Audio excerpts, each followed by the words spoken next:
Okay, the stream is started. And we're about to start our show where Dennis will be coming back soon. Let's get Steve on board here. All right. Well, is anybody confirmed that the streams are up? I can confirm they are up. Okay. Yeah, me too. Okay. All right. So do Dennis last unless you see him pop in soon. I Okay? kind of have to do that. Yeah, well, just reminding you. All right. Is off. And we're going to go in 3, 2, 1, and Hi, Steve Gilmore here. This is the Gilmore Gang. And these are my fake teeth that cause me to lisp occasionally. A la, what was the country that does that? Cute, Spain or Portugal? Spain. Spain. It's, Okay. it's España. Yeah. Plaza. So Gracias. we're in the new Gilmore Gang protocol of asking and then cutting people off when they start to talk about what they want to talk about. So let's start with in the Palo Alto area is Keith Tier. Welcome, Keith. A great pleasure to once again spend my Friday with you all. Wonderful. And what I want to, I don't want to talk about it, but I want to understand it. I want to understand what it is that Warner Media and Discovery is planning to do, because with all the assets like CNN and HBO and all the other stuff, And time. yeah, Yeah, Warner Media Discovery. Correct. Yeah, what is it they're planning to do that Okay, they don't good. already do? Got it. Joining us from the great state of Georgia is the chuckling Brent Leary. Welcome. That was actually the way you just cut Keith off. I'm sorry. That was kind of amusing to me. Sorry, Keith, but I did have to chuckle a little bit on that. You know, I've always been that guy that other people laugh when I get bullied. I don't know what it is. But, It's called having a chip under your shoulder. but you know what? You're still the chief impact officer of the Gilbert. I am indeed. That's right. And so what do you want to talk about, perhaps? Nothing that you guys want to talk about. So, just. Yeah, I Aw, understand come that. on, So, Brett.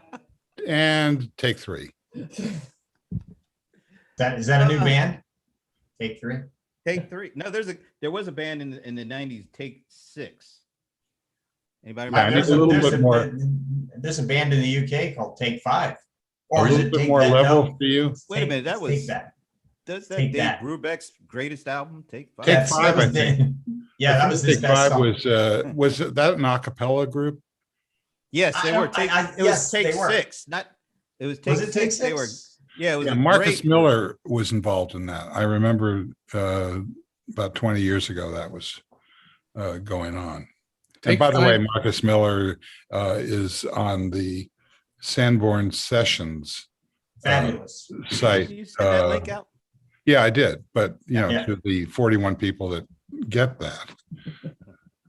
Here we've got like 107. We're going like No, you have more than that. You have about 279, 300. It's I'm getting- not complaining. I think that the numbers are on our side. Okay, so I'll just take as you're going to want to talk about nothing except possibly music. No, there may be some other stuff because there is, there are things going on that are kind of interesting. What's with the, and this is probably for the chief impact officer.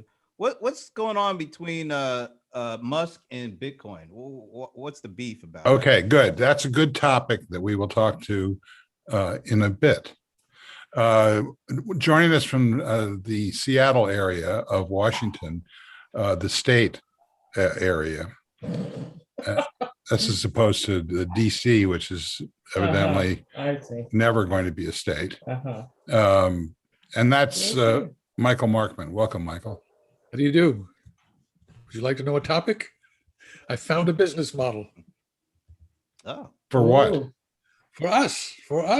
Oh, God. Oh. I thought we had a business model. Yeah, we have a new one Yeah. now. Twitter has announced ticketed spaces. People can pay $5 to listen to us yammer, for which I'm not paying $5 to listen. Yeah, me neither. for which we would get a total of $280, and Twitter will get 70, and Apple and Google will get their cut as well. So, Do they offer free marketing? I don't know the details yet. It needs to be explored. Okay. I mean, if All right, they market it, if they market across all of their platforms and it doesn't cost the people who are signed in with them, that actually might be something worth looking at. That guy who's talking is Frank Radis. Welcome, Frank. Hi, guys. Good to see you this time on. Hey, Steve, you're gonna have to go start without me. We did. We did. Oh, It's good to be. Go ahead, Brent. What were you saying? no, I see a sneak peek coming from. But now, Yeah, now that that I was- said it, it won't come. So what did I? No, even do? no. It'll come. Oh, no, I yes, just- yes. That's exactly right. I just think it's Self-conscious amusing. sneak peeks they drop lower on the scale of things that we'll never do. However, Steve, it is amusing that Dennis thinks that he's sufficiently important to tell us to go ahead and I for one am glad that he gave us that sneak peek opportunity. Me too. It indicates that he's probably all right and that there's nothing seriously wrong, but we don't know. It's going to be a cliffhanger. So Frank, what do you want to talk about? You raise your hand about the Well, absolutely. There's something Streaming to talk wars. about the streaming wars, and it's way more than honestly than just that's kind of the tip of the iceberg. There's going to be a lot of M&E in that space, and how the stream has impacted the current upfronts right now. There's really a lot going on in that space. I also think, they're talking about Amazon buying MGM. So there's a lot of stuff there. I'd like to talk about just for a second, I'd like to throw shade on the Republicans and not voting for the commission. But the whole Time Warner streaming wars upfront situation is on my mind. what incredible timing. Is everything okay, Dennis? I have a cat in the hospital. Oh no. Why? What's the matter? What's going on? What's happening? Give us We the update. we don't know. We're just throwing money at the problem right now. Very typical response. Yeah. Well, It's all you can do, right? yeah. We'll have some better information later. So we've been going around the table here and nobody wants to talk about anything except streaming, which I know will thrill you in particular. The acquisition or aggregation wars that are going on with AT&T and, oh God, Discovery, whatever that is. And I'm sure that Frank will tell us because he posted a picture of him with the new czar of television. So you can explain that. And then a brief nod at what about the Republicans voting against a commission? And then Brent, ducked the whole question as usual. I didn't. Actually, I did mention something. So, I'm really interested in why the beef between Elon Musk and Bitcoin and how it's tanked Bitcoin. Yeah. So I think, but Brent, wouldn't you also like to hang talk on, we're about not allowed to start the conversation until I'm not starting. I'm throwing out a tidbit here for Brent to react to, and that's the people that were snubbed by All the right, Rock and Roll Hall of Fame. we'll get a ruling from the advisory board That's about good. tidbits. But first, I want to have just hang on to that, Frank. Dennis, yes. welcome. Hi, Steve. Hi, gangsters. I think the story of the week is the announcement and introduction of the Ford Lightning, the F-150 electric pickup truck. That is the biggest news that there is. And it it gives heft and credence to the whole aspect of trying to convert the U.S. motor fleet from internal combustion to electric driving. Not a moment too soon. And I love the way that's going to drive the economy for the next 50 years. I love the way that President Biden peeled out. Yeah, that was great. That's footage that we wouldn't have seen in the last 6 years. Well, the guy owns a Corvette, a vintage Corvette. But Yeah.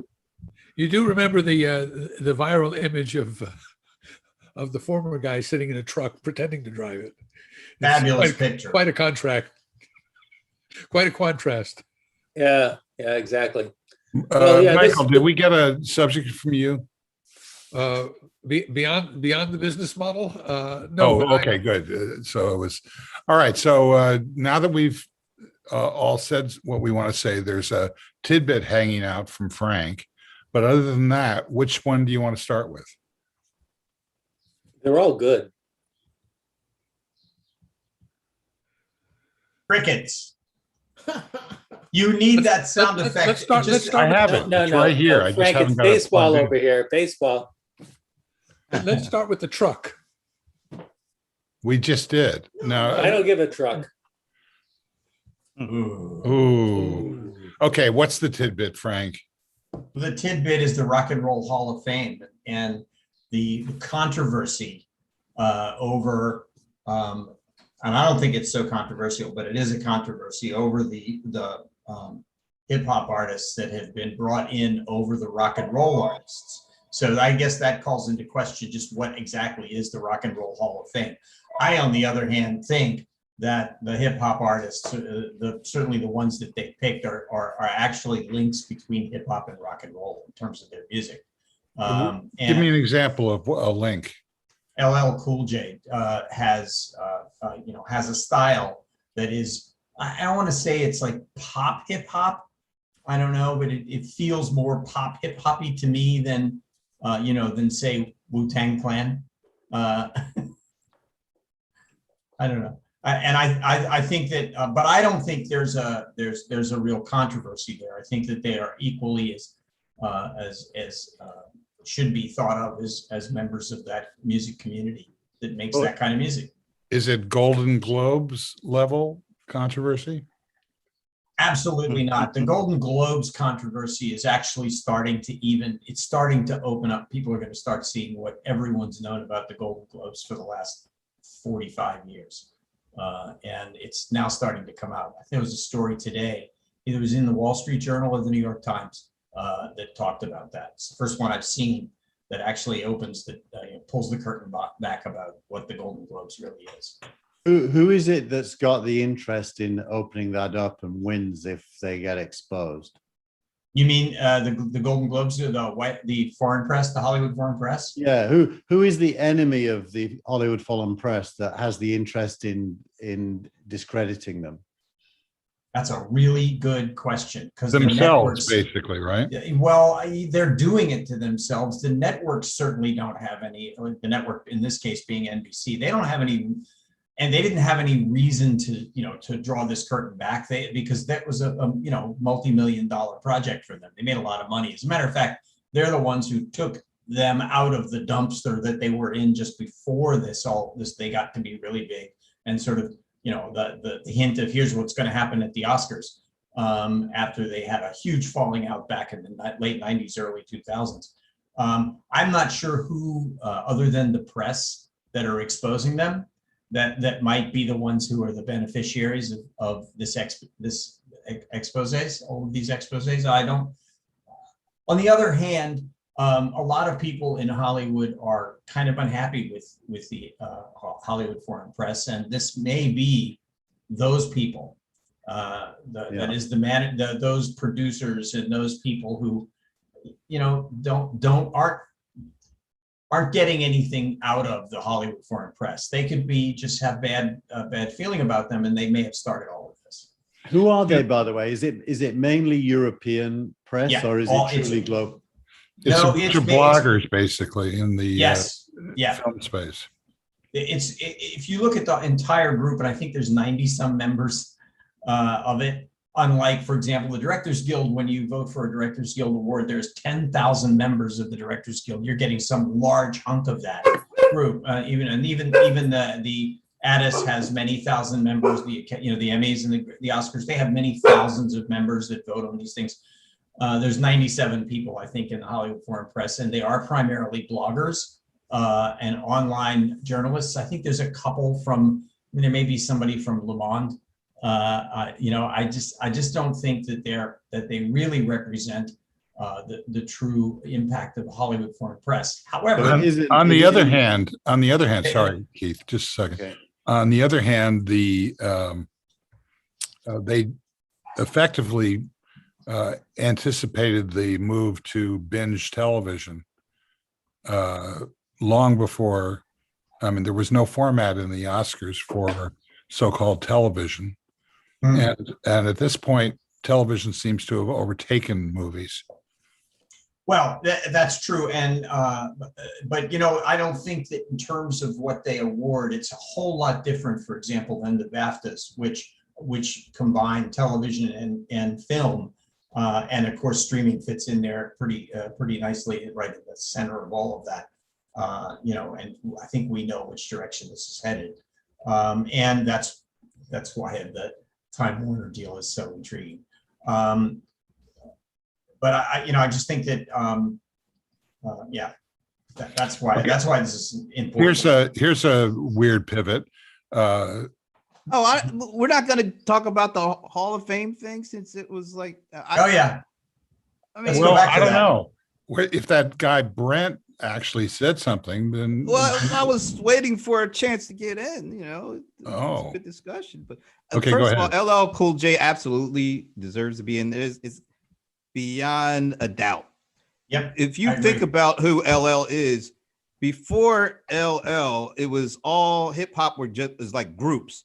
Like Run DMC, Grandmaster Flash and the Furious 5. I mean, and they were great, but LL was the first like single dude, and he's like a year younger than me, so I literally saw him go from beginning to where he is now. He was the first single guy, the individual, to go mainstream and to open up hip hop to like a broader audience. Well, Eminem was too, right? Well, it was much later. Like Eminem was like 10 years, after LL. LL's first song, Dangerous, was 1984 or something like that. He was 16 years old. Yeah, and you can tell right from the beginning, you heard this dude, he didn't sound like anybody before him. And you could tell this guy is different. And then the next year he starred in a Crush Groove, which is like one of the first hip hop movies. I mean, I was a freshman in college. People are like losing their minds, camping out half a day to try to be there at the first. He was a phenomenon. And then of course he went on to go on to TV and movies and all that kind of stuff. But he was a killer. You did not want to play with LL Cool J battling wise. One of the biggest battles of all time was him and Cool Mo D, and then it was people just wanted to start trying him for some reason, and there was a reason he said my hat is like a shark's fin or something like that, because he'd become a shark and he would start just destroying people on the mic. He was that good. He has a big mic tattooed on his arm, and somebody made the mistake of trying to act like they wanted to grab the mic from him and battle him, and he like ripped them a new one on that. Now, LL is a legend, and I'm glad he's in. Then the other thing, Kraftwerk, those guys are awesome. I'm so glad to see them get in. These guys are, I mean, and it's kind of weird to say, but these were some of the funkiest dudes there ever were, and they were from Germany, for crying out loud. I mean, Tour de France was like the song, the blueprint for the early hip hop. If you know Africa Bambaataa and the Soul Sonic Force. I mean, there was a stint of time like 81 to 83 where I swore every hip hop song had the Tour de France beat in it. I mean, that's how foundational these guys were to hip hop. I don't know why it took him so long to get in, to be honest. You know, it's funny that you were saying that, because I was looking at Steve, seeing his reaction too. We had a friend that was pretty critical to the hip hop movement back in the early 80s, who owned a recording studio where Kool Moe Dee and LL Cool J used to record. And so some of what you're talking about, that was the Chungking House of Metal in Chinatown. And it was, you know, in the 80s, the place didn't really open until 3 a.m. So you can imagine what it was like.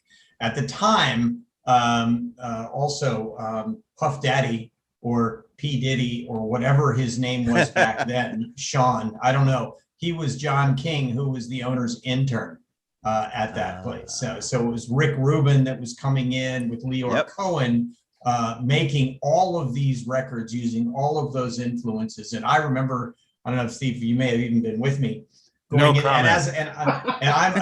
I am a pretty traditional musician, so I pick up a musical instrument and I play it. So it was really the first time that I had heard how these beats were being put together with these samplers. I had not really heard that before, and where the beats came from. Every so often I would hear a James Brown piece that would be taken and then looped and then mixed in, and they would do such stuff. I remember being such a jerk about it, not really understanding it back then. I understood the cultural influence, but I didn't understand the music making of it.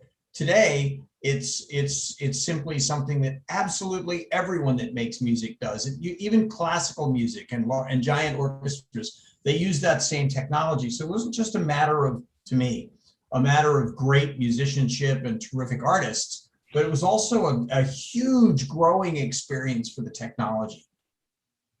Ben. Brent, can you sing me an LL Cool J? Because I'm not even sure I know what the guy sang. No, I will never. You'll have to Google it. Sing for you. Yeah, you're gonna have to Google. Mama said you knocked me out or knock you out. You'll know that. You'll hear that song and you'll know it. You'll go, oh yeah, I know that song. You will. Ask Alexa or Siri to play some for you. They will. I was Not hoping, now. hoping to sucker Brent into singing them, but he didn't take the bet. Yeah, are you kidding? No, me? nobody That'll would. never happen. That wouldn't happen. I can see anyone in this group taking that bait. Yeah. But Kraftwerk is awesome to see Kraftwerk going too. And their pieces and loops were legendary. Oh, Numbers. One of my favorite songs is Number. I didn't know what the hell they were talking about. I just heard the repetitive nature and the beat. I didn't know that all they were saying is counting in different languages. You know, that was one of the, I'll tell you, one of the great things about going to a place that played hip hop in the era of large groups of people going to clubs, is that you didn't really have to hear the lyric. It was all about the beat. But eventually artists like LA did make the lyrics pop. And it's an interesting. There's a documentary coming out, I think, on CNN next week about the history of hip hop. Go on Netflix right now. There's a 4-part series called The Evolution of Hip Hop. Okay, done. We lost somebody.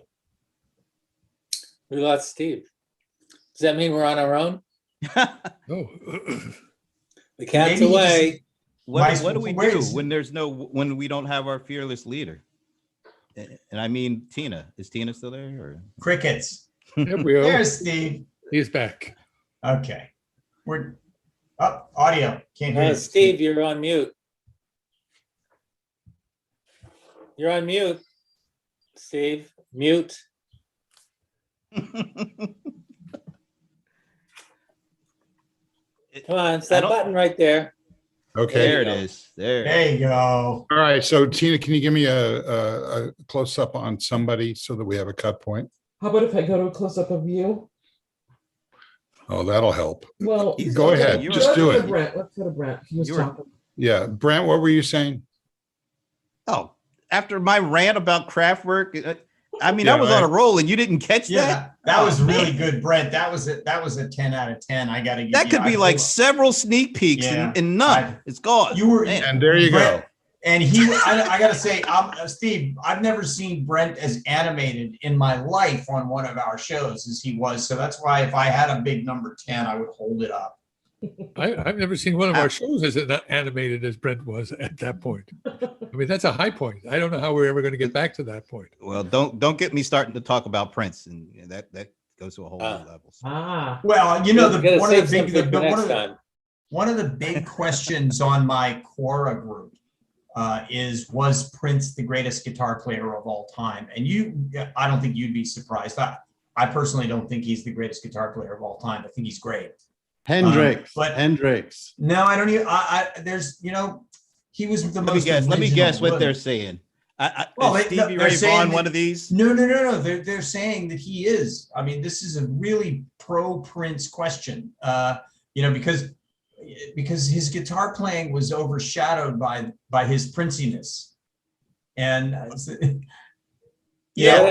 think whenever you start doing the best of all time, you run down a rat hole pretty quick. At that level, what you can say is one of, and maybe there are 20. Yeah, I can't get past Andres Segovia. So Andres there you go. Segovia, man, honest to God, he was like. Nobody said Eric Clapton yet, which is a little surprising. He's always in there. He's always Eric Clapton would be in the top 25 for me. I'm not sure that Eric Clapton is a great guitar player. Was even better when he was younger. The Cream Eric Clapton, but not the post-Cream Eric Clapton. Yeah, Cream Eric Clapton was one of those records of the late 60s, early 70s that I never took off. I had to learn every single one of those Clapton songs. And after that record, there was nothing that ever made me go, I gotta learn that. Never. What about Jimmy Page and Jeff Beck, and where did all those guys fit in? Absolutely. Jeff Beck is way up higher than you might expect. Jeff Beck has the most unique style and ability to get sounds out of the guitar than most guitar players. It's not about, to me anyway, it's not about flash and trash of shredding, Yngwie Malmsteen kind of thing. That's not, to me, that's not great guitar playing. That's great technique. What Jeff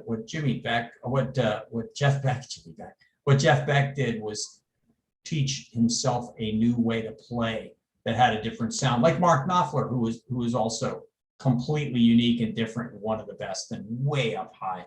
But, I think of Knopfler as like the son of Clapton. Knopfler is actually a better guitar player than Clapton. He's a technical genius, and he plays with his fingers, no pick. It's completely it's more of a Segovia style, actually. I once had the pleasure of going with my friend Happy Traum to a club in Rhinebeck, New York, to see his friend Richard Thompson. Upstate. Richard Thompson is one of the most extraordinary guitar players I've ever seen. He has this, he's not in this lead guitar pantheon that Frank is talking about, but it's not as a technician. He just has this physical command of the instrument that I've never seen anything like it. That goes to my point about that technique doesn't necessarily make you a great guitar player. It's about, really, in the end, it's about what it sounds like to the audience. And does this sound good? Is this a really good sound? And to get a really good sound requires a good technique, but it's more than that. So that's why I think what Dennis is saying, maybe 20, 25. After that, the list is huge. There's just thousands of great guitar players. But what about Stevie Ray Vaughan? What do you think about him? He would be in the top maybe 25, but just barely eking into the top 25. I thought because he was a virtuoso in one style, as opposed to somebody like, look, there's a guitar player named Brent Mason that probably no one on this call has ever heard of. Brent Mason is a Nashville studio musician. He can play anything and can do it better than anybody, and has probably played on half the records you've heard in your life, regardless of what style they are. There's a lot of people like that out there. My judgment, Frank, is that the riffs that I love tell me the guitarists I love. So things like Mark Bolan and Paul Kossoff of Free.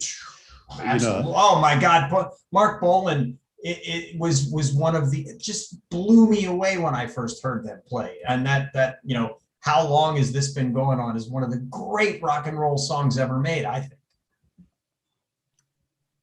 What about so my favorites are all of Mark Bolan were all pop songs, but I think 21st century. No, what was it?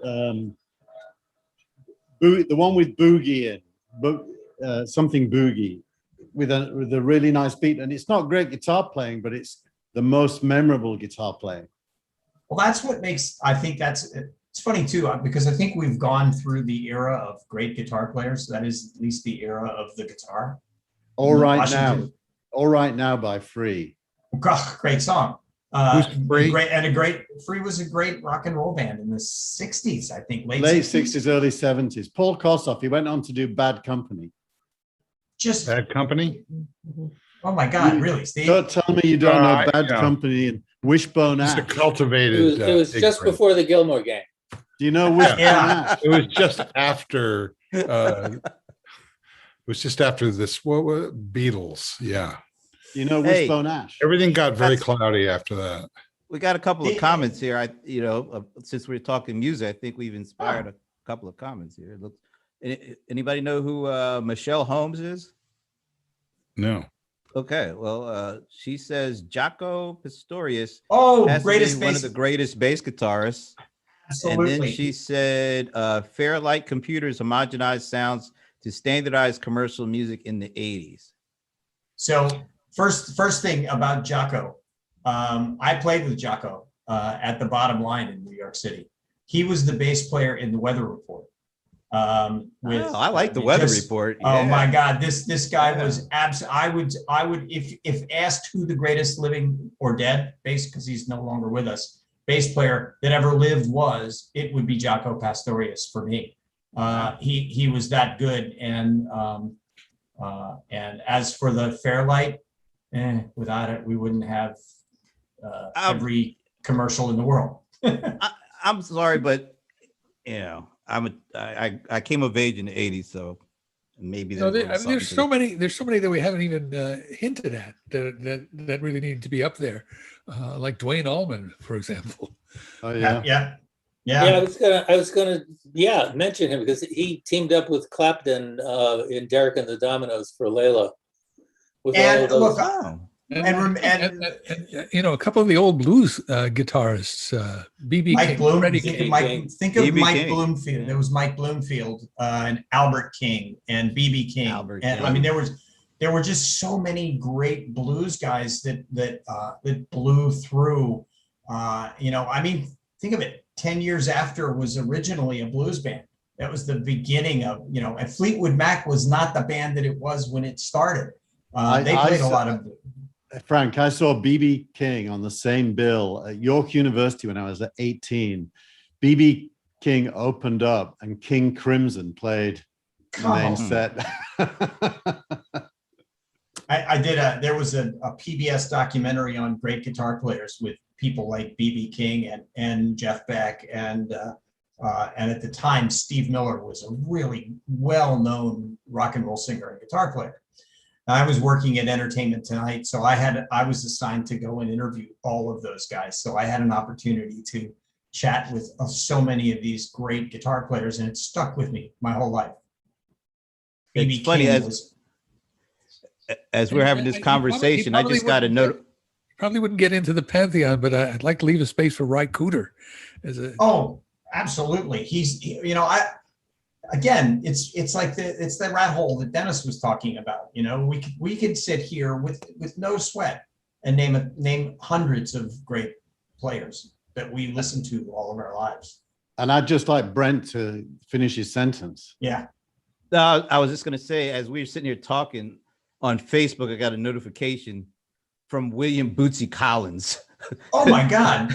So it's like he heard us talking and said, look, fellas, what him and Larry Graham, two of the greatest bass players of all time. I would never argue if Bootsy Collins emailed you. That's so cool. I would never argue that point. I would still, you It's know, a notification, Frank, not an I know. email. Hey, I mean, come on. sorry. He could have been Whatever. emailing me and say, hey, you know. Well, you know what? Even a notification, so cool. Those are two of the other, top Cooler. five. Top five. Even Stevie said, even a notification, as if it's an under thing. I know, it's just, Look, I did it at dates least the show. at least I didn't say he got a fax. Okay. Oh, wow. Jesus. Anyway, those are two of the top five bass players. Also, I would say, look, there's a guy named Keeter Betts who played bass with Charlie Bird trio in Washington, D.C., who was one of the great bass players also of our time, probably in the top 10. Who played bass on Walk on the Wild Side with Lou Reed? That's a good question. It's probably somebody fabulously well known that I can't think of. Who was it?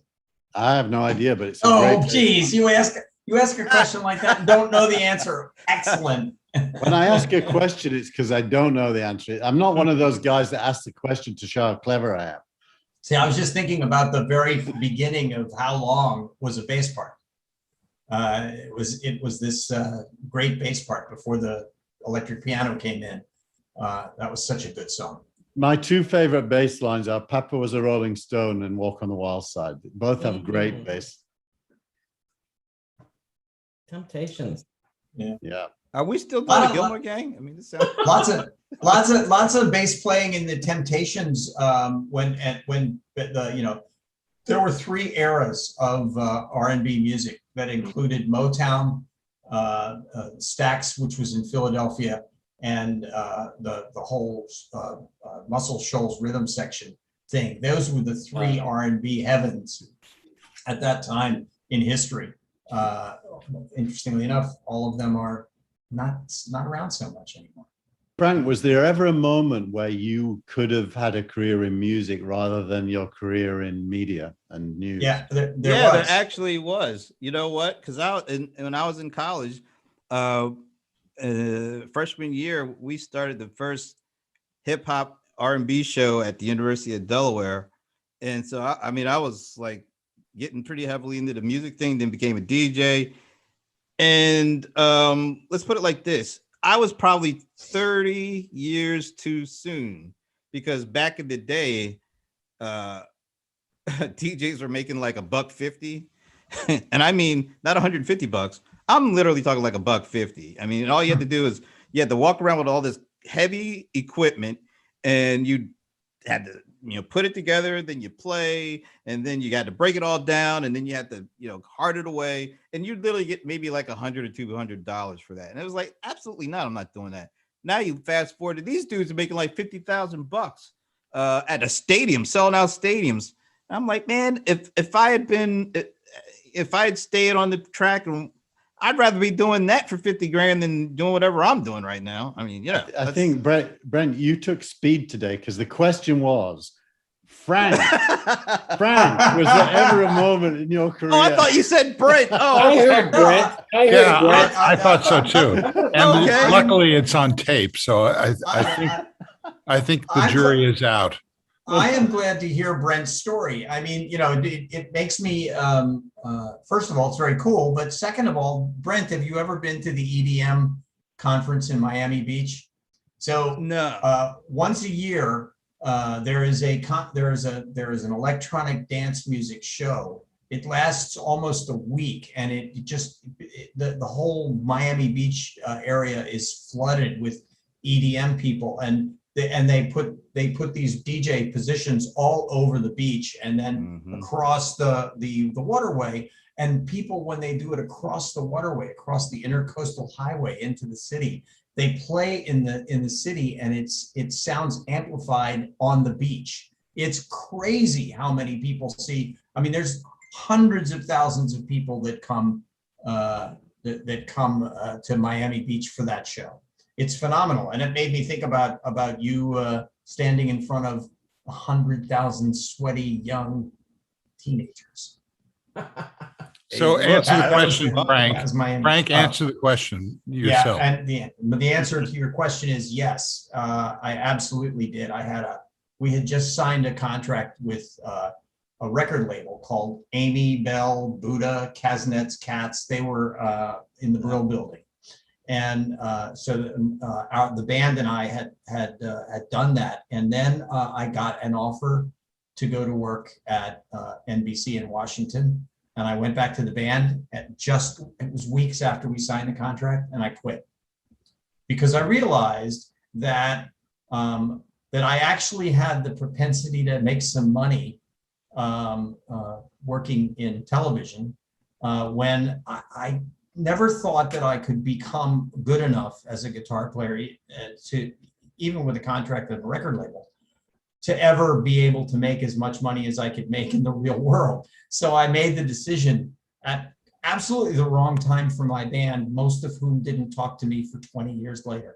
We just started talking again in the last maybe 15 or so years, as though nothing had happened. But I walked away and put them and hung them, which was. How did your bandmates fare after you abandoned them?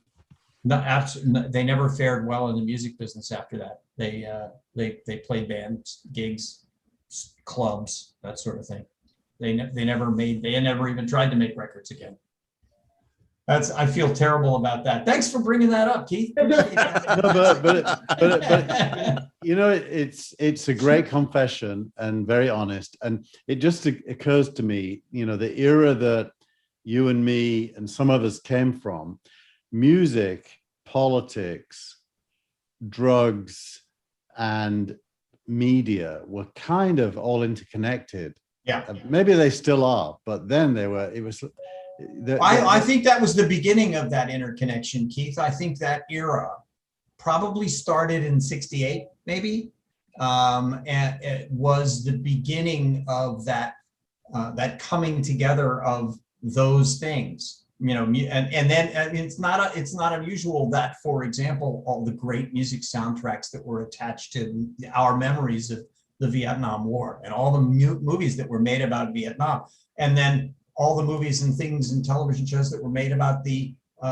racial issues of the 60s and 70s. The music track was just as important, and all of it was interconnected. So it was music and politics and media. It was all connected. And that, I would say, though, that started. I would say, though, 68 isn't the beginning of it.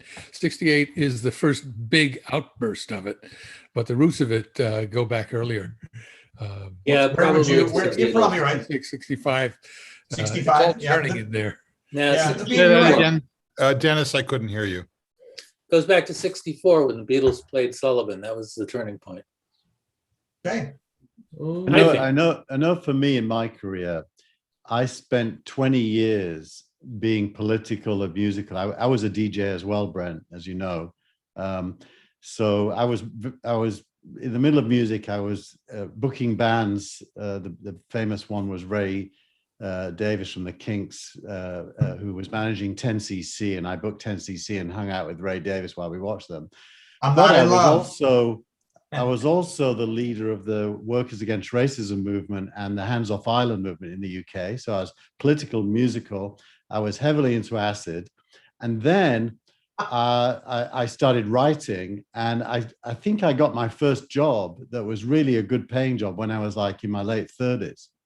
And now I'm kind of established as a kind of a guy who works and gets paid. But that's like really lucky. It's really lucky that it ended up that way. You know, it's funny that you said, Keith, I was also a member of the Weather Underground in the late 60s, as well as playing the guitar in a pretty well-known band in Washington, D.C. at the time, and studying television and getting my first job. So it all kind of, we have very similar backgrounds in that sense. Yeah. Tell us about the Weather Underground. I know the name, but I don't really know what it stood for. It was an anti-war group, and they were global. And so if you saw the movie about the Chicago 7, they were represented in that film. And so as a member of it at the University of Maryland at the time, basically it was, we all met together, got high, drank, talked about how we were going to strike classes the next day, and plotted, our anti-war, anti-university stance.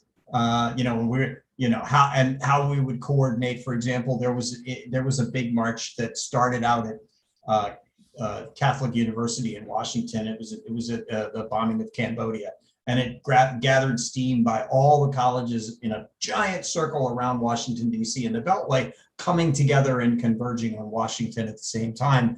And I honestly, and I know I'm not the only one, don't remember A, going there, or B, getting home after it. Yeah. Proof Well, that And, you were and here there. you are. But it was very important to do at the time. So you know how the Weather Underground was named, correct? I presume it comes from a Dylan lyric. That's Yeah. correct. We'll leave that as an exercise. So Subterranean. Homesick Blues, I believe. Yeah. Yes, correct. Who knows which way the wind blows or something. You don't need a You don't weatherman. need to be a weatherman to know which way the wind blows. There you go. And we were called the Weathermen. But you Well- weren't all men. It was women as well. I have to say, it absolutely was. It would not have existed, as far as I know, without the female members who gave us all another reason to attend the meetings. But that's another story also. I think we need to edit that out, Steve. No, I think that's a sneak peek. I think that's going to survive. God, I gotta say, college in the 80s, I mean, in the 60s, college in the late 60s, early 70s was pretty great. It really was. I think we all know what you mean, Frank. No, I mean, I learned quite a bit. I had a former Carter Office of Management and Budget Director as my money teacher, my finance guy. It was great. He was terrific and very funny. It's funny. I went for a walk with my wife yesterday, and we got talking about Tinder, and I made the point that college in the 70s was kind of like real world Tinder. Oh, You flicked left or you flicked right, but you didn't have an app. you didn't need an app. So, Oh, man. Dennis, tell me about the electric vehicle thing. I'm sorry, I'm not being more vociferous. It's I'm listening. This is unexpected, good. I must say. Say again. Go ahead. Electric vehicles. So it almost doesn't need to be said, but I'll say it. Electric vehicles create demand for charging stations, which creates demand for more clean electricity, which creates demand for infrastructure improvements and repair, and employs people without college degrees, people who didn't go to campus Tinder or whatever you wanted to call it, but who are going to be responsible for, I think, a great American Renaissance. So the fact that Ford's doing this, the fact that they make almost 1 million pickup trucks a year, and the fact that General Motors is already committed to bringing out an electric Hummer pickup truck, and other brands are bringing out electric cars, I think says very good things about the future of how we deal with climate change. I mean, we're not out of the woods. If you've seen my newsletter, there are a lot of things that could go wrong, but on this level, it's something very good for the environment and very good for the economy. And they got 45,000 orders overnight. I heard that's incredible. It's pre-orders. Yeah. I saw that. I'm actually looking at the. Sorry, I was going to. I'm look. Oh, you go first, Frank. No, I was going to add that Lamborghini is making an electric vehicle, which is kind of weird. Hey, Aston Martin's got one too, and it's really nice. So The issue is going to be when it comes down from the exotic high-priced cars to something that becomes mass market vehicles. So I've been pondering the idea of buying an electric vehicle for the last month, and when that happens to me, I go into this kind of YouTube vortex of looking at every review and every long distance ride and so on. And I think I'm probably a 10,000 hour guy when it comes to the difference between the Porsche Taycan, the Tesla Model S and Model Y, the Ford Mustang Mach-E. And when you look at it all, the Ford Mustang Mach-E is one of the lower priced but high performance. They've done a really, really good job with it. It really stands out. And you got to pay double the price of that to get a Porsche Taycan that is not that much better. So I saw that. I saw that Mustang. I saw it in a commercial last night for the first time. Wow. I just like all of a sudden said, oops, that's the electric car for me. Well, I wonder if I haven't seen a survey, but if you surveyed current car owners and asked them what they expect their next vehicle to be, I wonder how many will say a gasoline car versus an electric car. I would imagine that most drivers now are looking forward to an electric car whenever they get their next one. The only bad thing is all the YouTube videos for every car except for Tesla gets stuck on the charging, because the charging stations are generic, so they're not built just for one model, and the handshake is not perfect yet. So quite often you got to jiggle it around and try 5 times before it actually charges your car, unless you have a Tesla, in which case it's just perfect. So the charging station thing still is not perfect. Yeah, but you know, one of the things in favor of the electric cars, though, is that when you get over 200 miles per charge, and you know the F-150 is 230, I think, and Tesla's around there too. When you get that far, chances are very good you could drive it all day and not have to worry about charging until you get home. Yeah. So there are some exotic or luxury brands out there that are offering 500 mile batteries too. Wow. So is Ford. Ford's offering a much greater range and with a bigger battery, but it costs $20,000. What's the market for pickup trucks? It's huge. Yeah, huge. I understand that, but what is it? People, carrying wood in the back. I mean, what is it? Why is this important? There are 2 segments to the market. One is that it is simply a lifestyle statement. It's a projection of I'm a truck guy, and the other is practical. If you live outside the city, there are lots of cases where you want to haul stuff. And then there's the commercial use of a pickup truck, where its main business is hauling. So it's on those 2 levels. It's 3 million. It does 3 most million. of it. I mean, if you're someone who does landscaping, say in the suburbs, you're going to want to have a pickup truck to put all your gear in to go around and do your job. It's 3 million a year in the US vehicles. Yeah, and pickup trucks. About 2.5 million of them are sold here in the South. If you do any kind of work, construction, yard work, home maintenance, you've got a bunch of gear to carry around to your clients. So that's a business use, but there's also just people who want to have a truck.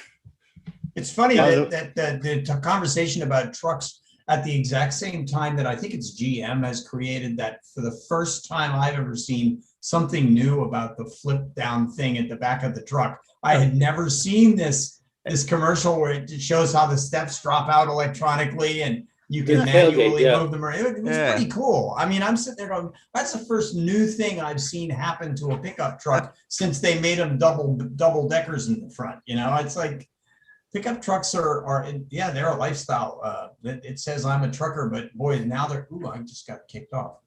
No, you didn't. We still see you. We can still hear you. Yeah. Good, Frank. There. Oops, sorry, something came up on my screen in front of you guys. It's definitely a lifestyle thing, but that's huge, and the fact that those big luxury brands are creating electric vehicles is and making them bigger batteries is important too. But Dennis, I think your whole sort of push towards the conversation of better, bigger, or stronger batteries is really important, because none of this stuff, so much of everything that matters is affected by a bigger, better battery. All Or a right. smaller, better I'd like battery. to make a cut across to Brent's comments or question about Bitcoin and Musk. What's that about? I'm gonna leave that to Keith because I think it's up his wheelhouse. Yeah, but what's the question is what I'm asking. Why is he battling Bitcoin all of a sudden? What's the deal? And it seems like he's on a mission to try to take it down. Am I right, or what's going on with that? He's being very playful with cryptocurrency. You know, Elon, there's always something personal about why he does anything. And he's basically got his knuckles wrapped by the SEC for tweeting about Tesla. So now he's got a new topic that they can't ding him for. That also has, immeasurable significance for people's wallets. And it's all about Dogecoin and Bitcoin. If you remember, just for the facts to begin with, Tesla put a bunch of its treasury into Bitcoin about 2 months ago. And when it reported results a month ago, it reported that it sold at a $290 million or something close to that profit and retained most of the Bitcoin. And at the same time, they announced you could now buy a Tesla using Bitcoin. After that, he got into Dogecoin and started promoting Dogecoin, saying it was going to go to $1, along with Mark Cuban. So basically, now roll the clock forward another few weeks. After the Saturday Night Live show,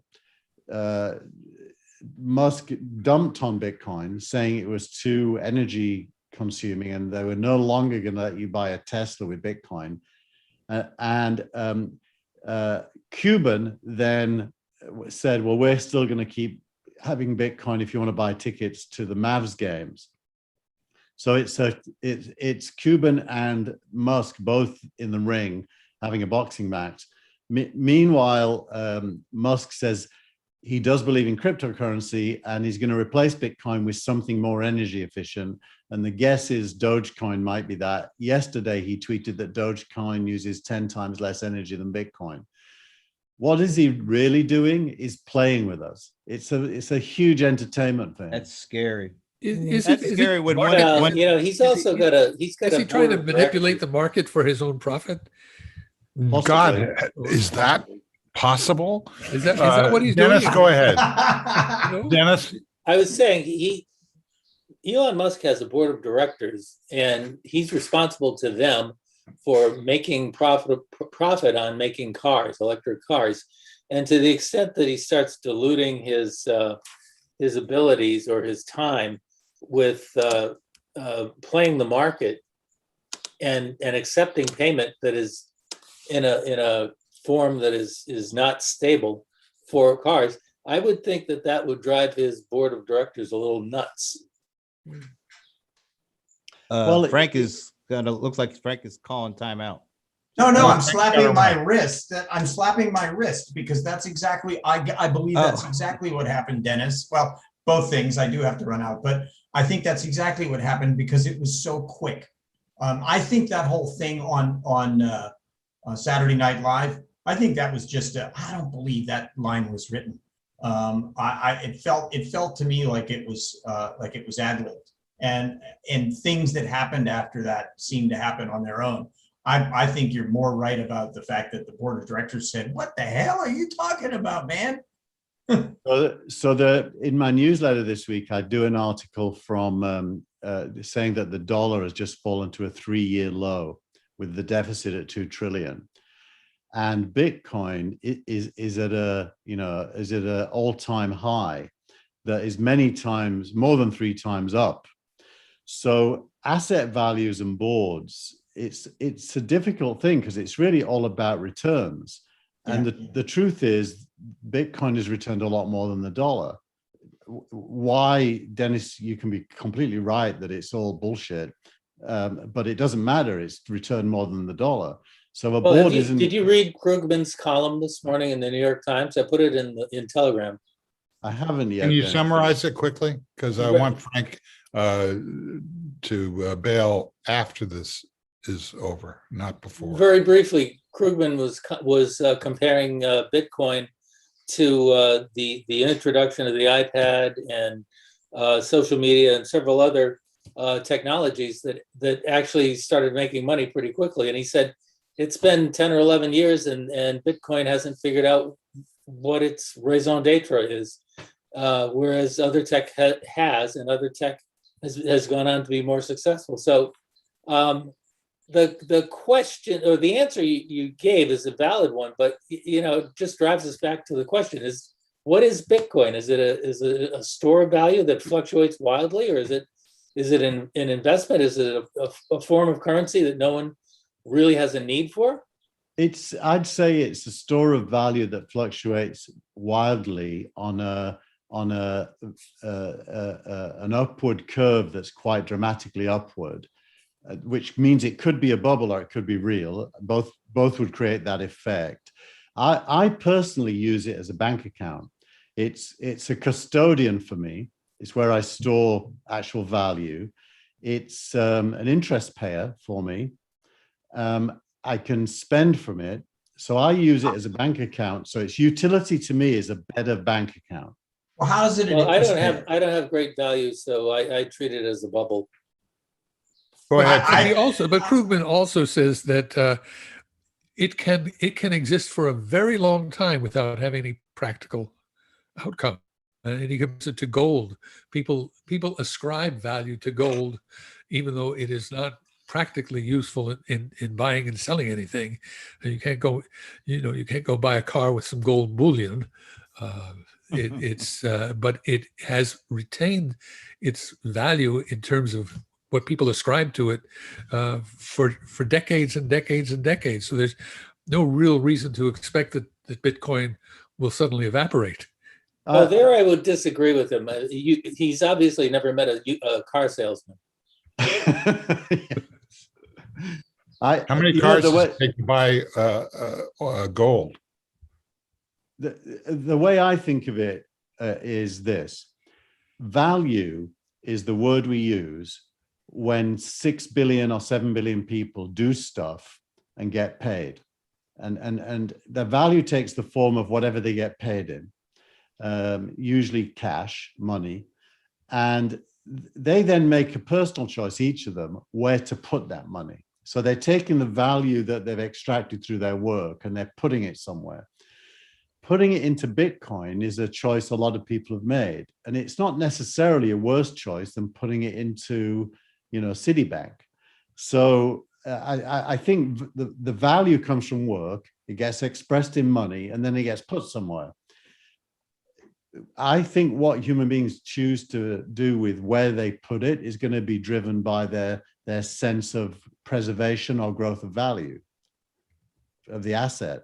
Now, if BlockFi can pay me 16% on dollars and Citibank pays me 1%, it's a pretty easy decision. Well, how does that work, Keith?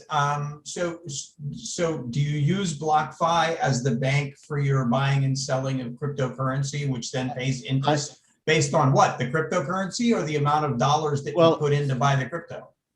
Yeah, so BlockFi basically is a borrower and lender. It's a middleman, like all banks are. It takes from one side, lends to the other side, charges interest on the lending, and pays it to the people who are depositing. And it does it on different assets. So, for example, Bitcoin, I think the interest rate's like 4% or something like that. But if you buy stable coins, which is US dollar denominated stable coins, they'll pay you up to 16%. So what I do is when Bitcoin I think is a bad investment, I sell it for stable coins. I then put the stable coins into BlockFi and get paid 16% interest, assuming that that's going to be higher than the growth in the value of Bitcoin during that period. But both of them are better options than putting it in Citibank. Wow, clearly.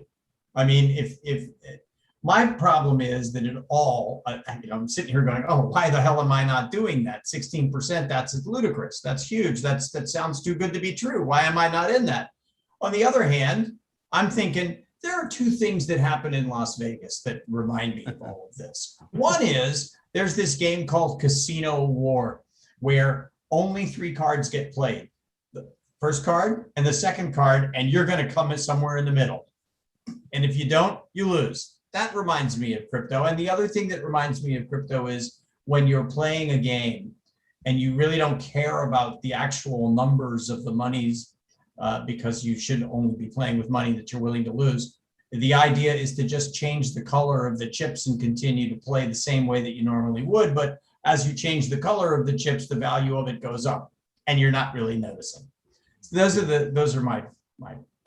Well, you know, in any market where there's borrowers and lenders, the lenders pay interest and the borrowers get a portion of it. That's the way it works. It's no different. It's totally no different. It's just that the borrowers are paying high interest in crypto. Why?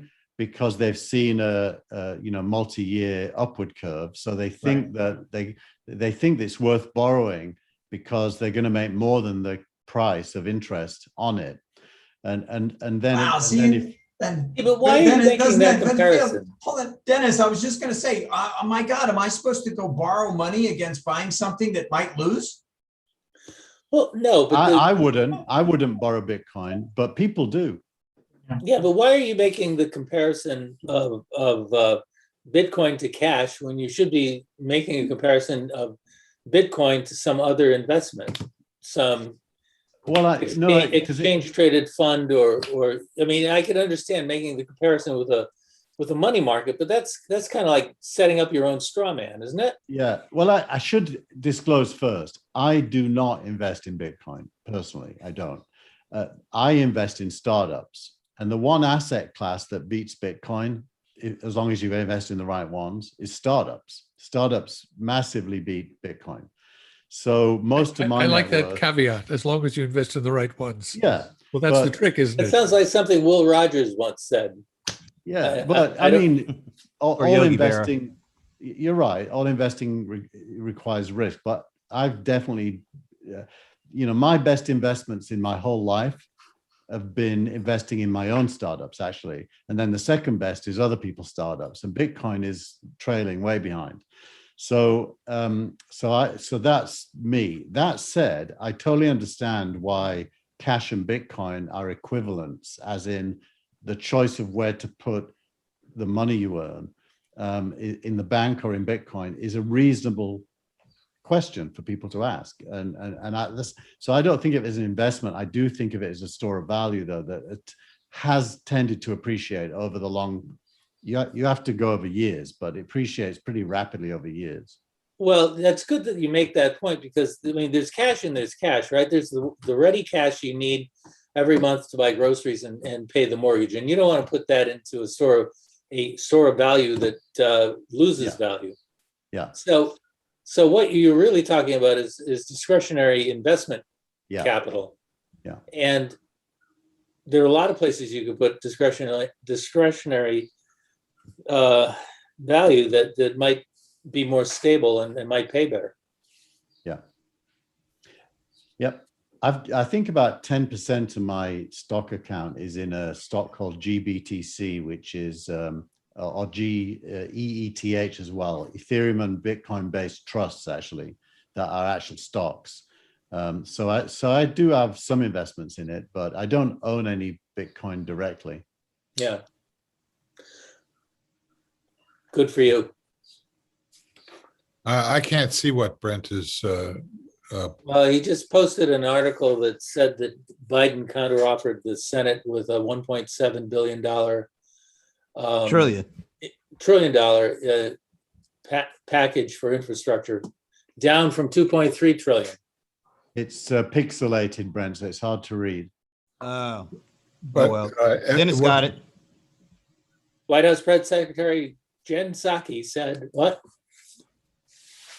Oh, I could read it if you want. Nah. No, that's all right.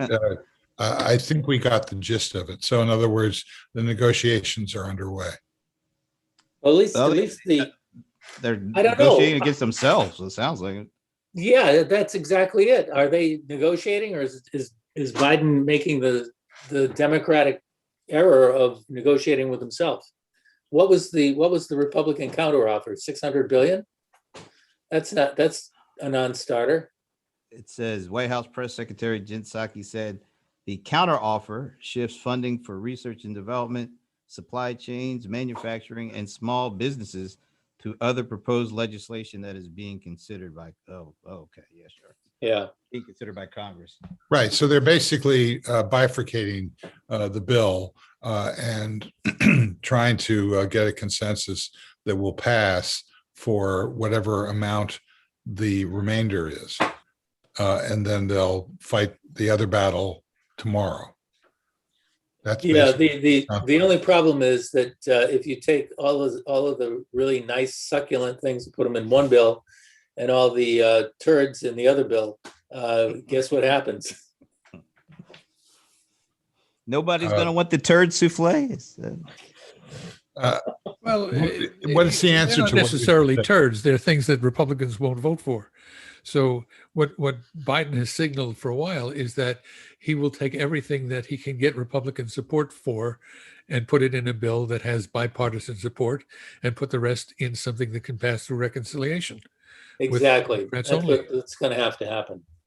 Right. And so it's a negotiation ultimately over the filibuster. That's what's going on. Yeah, probably. Okay. I don't see how this has anything to do with the filibuster. Because reconciliation runs out after one or maybe two bills, whereas there are a number of issues that are going to come up in time for the 22 election that need to be put forward by Biden in order to establish the rationale for voting Democratic rather than for the party that refuses to deal with the big lie. But That's that's a separate issue. Jesus. That's a separate issue. Reconciliation bills have to be budgetary bills. So I understand, anything that but involves the my budget point- can go through reconciliation. It's not a question of how many you can have, because there was a recent ruling by the parliamentarian that said, no, you can have as many as you want. So that it's not a question of the count. When you have things like voting rights, that will never go through reconciliation. And that does become a filibuster issue. Couldn't have said it better. That's what it has to do with the filibuster. But the proposals that we're talking about don't have anything to do with the filibuster. It's the other category that has to do with the filibuster. This is a elaborate game or a simple game of chicken that's going on, where the outcome of where Manchin and Sinema stand on the filibuster is at stake. If there's no rationale for the understanding that the Republicans will never do anything about things that a bipartisan majority of people, not senators or Congress people, if it is proven to them that the only way out of this is the brute force of changing the filibuster, that's the question that's really on the table here. Yes, and it's pretty clear that Schumer knows what the end game is, and he's not being coy about it. He has used these words precisely on more than one occasion. Everything is on the table, which means doing something about the filibuster is definitely on the table. There are bills that Schumer will bring to the floor that will not get any Republican support, and that will put the filibuster on the table. So I've heard two things. One is from Dennis is the idea that the Democrats are negotiating with themselves and that's a bad thing. And then the other is what I'm suggesting is potentially a good thing, which is putting pressure on the moderate wing of the Republican/Democrat coalition, if it's real. What are they doing to force the hand of the moderates that are in control of this situation, namely mansion, and cinema? And is it going to happen before, the primary season in next year? My Well, I prediction think- is yes, it will. I think And you who- got to look at this But I think, as a longer I think game. we're coming up to the border of the issue that Frank raised at the very start, which is the Republican refusal to go along with the commission on 1-6, because that's where the key breaking point is the Republican Party a real party, or simply an autocratic party trying to take control without regard for what the people of the country vote for? But is that a question, or is that possibly a fact, which is that the Republicans, if they, essentially stonewall, anything that has to do with a culpability or accountability, if that gets them control of the House, then it doesn't strike me as a bad political agenda, at least short term.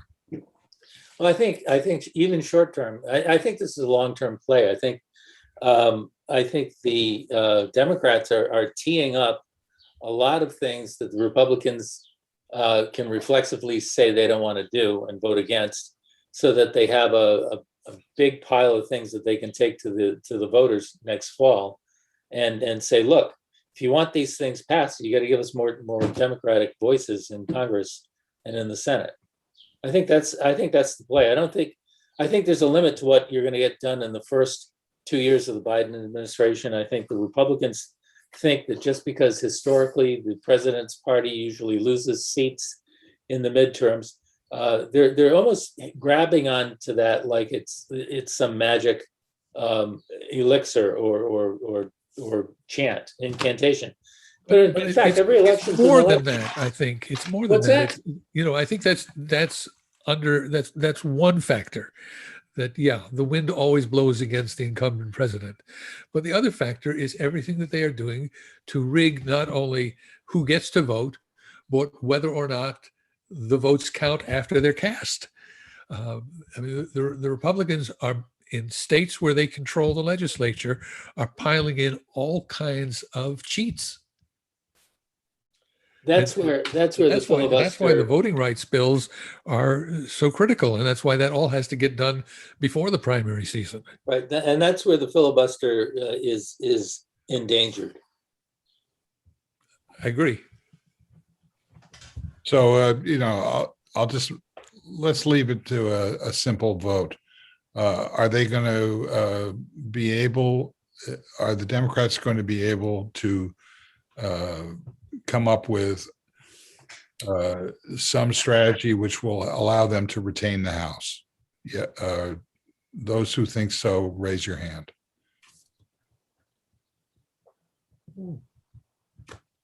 Wow. Nice. And so, in other words, they're going to kick the filibuster down the road. They will do something about the filibuster. Exactly what they will do about it, I won't predict, but they will definitely do something that either eliminates or limits the filibuster.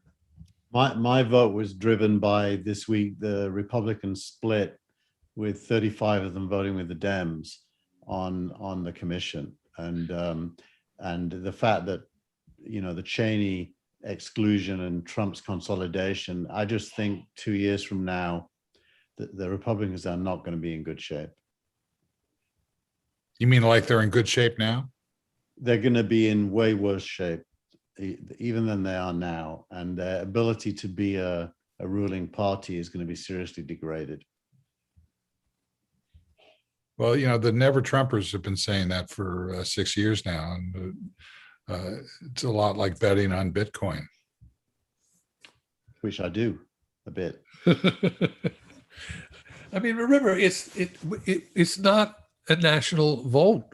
It's all by state and by district, and there are places where Republicans have control. All right, so let me ask you this, Michael. If it's a given that the Republicans control particularly in the South and Arizona, they control the legislature. That's Brent, got to go in a few. So let me ask the question and then we'll wind this up. Is there anything that can be done to stop them from creating a situation where they can nullify the results of an election? Yes or no? Say the question again, Steve. There was too many No, clauses. I'm asking Michael. I'm not sure. I'm not sure. A lot of it will depend on the courts, and a lot of it will depend on the electorate, and a lot of it will depend on the Democrats' ability to market. Last thoughts, Brent? Yeah, that's a lot too much to think about on a Friday afternoon when it's really sunny and nice. And I think I'm actually going to go to the park for the first time Well, in I don't know how long. So, See but it how was I a great set that up? show. It was a great show. And the conversation has been really good all the way through, going from music to Bitcoin to politics. Yeah, it's good. But yeah, I'm ready to go outside for a bit now. Keith, last thought. Well, I still don't know what Warner Media is doing, but we'll get to that next week, maybe. We didn't even get to that. Wasn't Janet? Frank the one who said he wanted to talk about it? He didn't even get a chance to before he left? No, he raised his hand. I think Keith, wasn't it Keith that wanted to talk about it initially? Yeah. It I was don't me, think yeah, so. but But But it was- Keith has a lot of things that he wants to talk about, and he has to make choices. correct. Michael, last thoughts? No, I would love to talk about the media wars next time. That's my last thought. It was a good topic, and I'm sorry we didn't get to it. And we started with Dennis in blur mode, and we're going to end that way, I guess. So I want to thank our producer and director, Tina Chase Gilmore. Oh, thank you. I want to thank Keith Tier, Thank you. It was a pleasure. Michael Markman, Thank you. Thank you all. Brent Leary, Thank you, LL and Craftwork. All right. thanks to Dennis Pombriant and I hope his kid is okay. and Frank Radis for joining us as usual. Thanks to everybody who showed up, and especially those who didn't. We'll see you again next time. Bye-bye. Bye-bye.